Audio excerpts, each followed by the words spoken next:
નમસ્કાર, tasty kitchen ગુજરાતીમાં તમારું સ્વાગત છે। તો આજ આપણે મેથી અને રીંગણાનું શાક બનાવવાનું છે। તો મેથી રીંગણાના શાક માટે સામગ્રી આપણે જોઈ લઈશું। જે સામગ્રીમાં આપણે રીંગણા લઈ લીધા છે, રીંગણાને ધોઈ લીધા છે।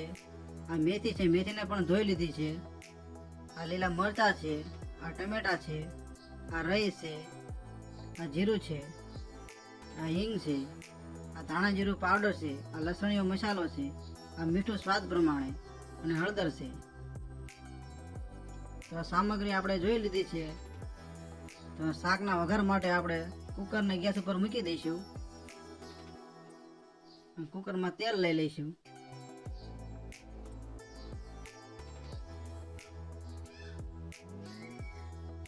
તેલ આપણે જેટલું જરૂર હોય તેટલું લઈ લેવાનું છે।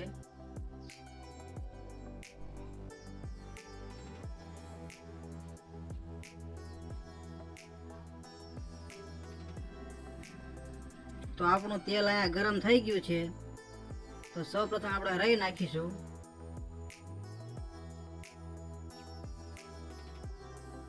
રાઈ નાખ્યા પછી થોડુંક જીરું નાખીશું।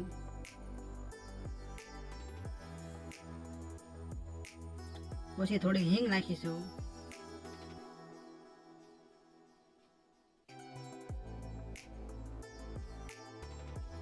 પછી મરચાં નાખી દઈશું। પછી ટમેટા નાખી દઈશું। પછી આ રીંગણા નાખી દઈશું જે આપણે ધોઈ લીધા છે।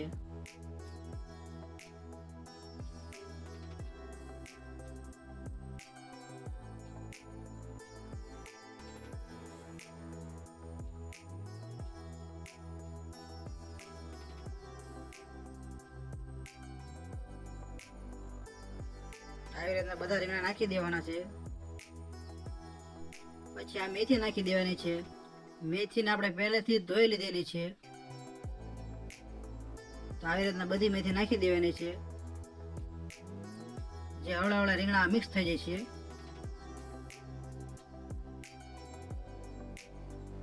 પછી થોડીક હળદર નાખી દઈશું।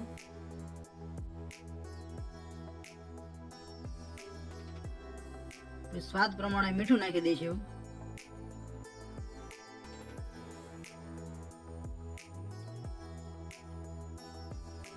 પછી આ લસણીયો મસાલો છે, લસણીયો મસાલો નાખી દઈશું।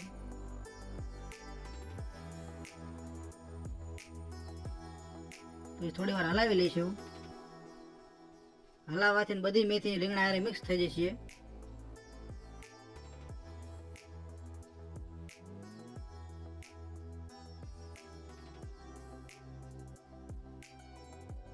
હવળે હવળે હલાવતું રહેવાનું છે।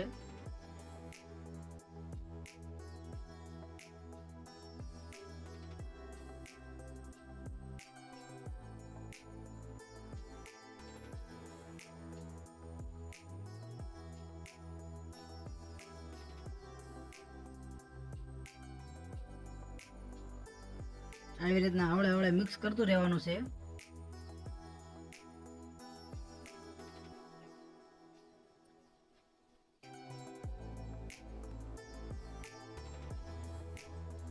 થોડુંક પાણી નાખી દઈશું।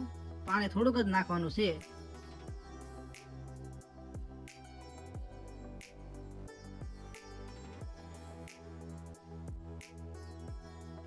તો 3 સીટી થાય એટલી વાર માટે આપણે કુકરને ઢાંકી દઈશું।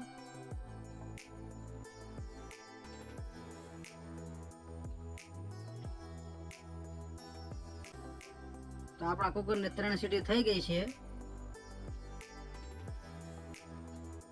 હવે કુકરને ખોલી લઈશું।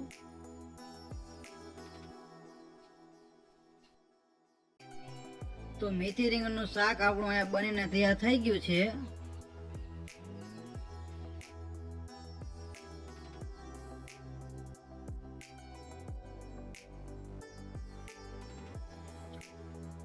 ઉપરથી થોડુંક ધાણા જીરું પાવડર નાખી દઈશું, જેનાથી સુગંધ સારી આવશે।